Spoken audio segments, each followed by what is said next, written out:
kita nyo naman. Hi, bebe. So, meron tayong PLDT disconnected modem dito, guys, no? Ang model nga pala nito is, ayan, okay? So, eto guys, is connected na po yan sa ating modem router na Converge. Ayan po. Okay. So, bali ang ginawa ko nga po pala dito guys is kinonect ko po siya dito sa aking headphone stand since wala kasi akong hub. So, naisip ko siyang i-connect yung USB port niya dito. Nakikita nyo may USB port yan. Ayan. Pati po yung printer natin, connected po yan dito, no? Ayan. Yun. So, tapos, bonus round. Etong bonus round, sorry. Tapos, ito yung external drive natin, connected din po yan dito.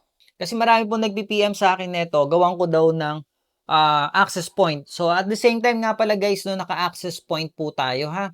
Access point, connected na po yung ating PC dyan, no. Ayan, ito po yung connection niya, yung puti na yan. Pupunta yan dun sa ating PC. Okay? So wala pong nabago sa speed, hindi po maapektuhan. So may mga disconnected modem Wi-Fi router kayo, like PLDT or Converge, pwede nyo pong gawin as extended yan, no? Para lumakas po yung signal ng Wi-Fi nyo sa bahay nyo. So halimbawa kung nasa second floor or third floor kayo, so dugtungan nyo lang po ng kable. Test print page. Okay, yan na. Nasend yan na. There you go. So, connected po yung cable natin, guys, no? You know, ganda ng print out. So, ayan. Okay na. Diba? Okay, so dito naman tayo sa external drive. So, sa external drive, guys, no, pwede tayong gumamit ng FileZilla client. So, ang ganda kasi sa FileZilla, guys, no, hindi na tayo pupunta pa ng control panel para i-allow yung ating network. Alam niyo yon, yung sa network sharing. Ito yung pinaka-folder natin. Ito yung pinaka-external natin, what I mean. And then, commercial break. Speaking of external, may stocks na po tayo na itong Oraiko na to. Ang kagandahan na ito guys, no? Pwede kong lagyan to ng SSD. Or kung meron kayong mga lumang HDD pa, pwede nyo pong gamitin yun. Ayan, so, para mas mabilis po pwedeng SSD. Mabilis yung data transfer nyo. Ang ganda na itong ano na to. Bestseller to kasi Type-C na po siya. Ito yung pinakamurang Type-C.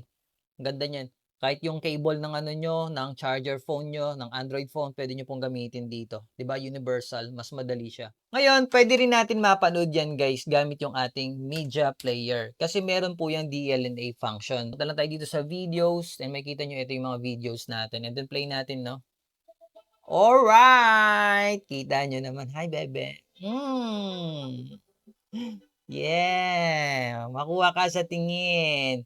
Andyan lang yung link ng Shopee natin. I-click nyo lang. So, dito naman tayo sa ating mobile phone using X-File Manager or kahit anong FTP guys, no? Tapos, punta tayo sa FTP. Ayan na pala. Sample.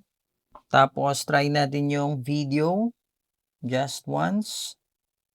You know. Oh yeah, baby!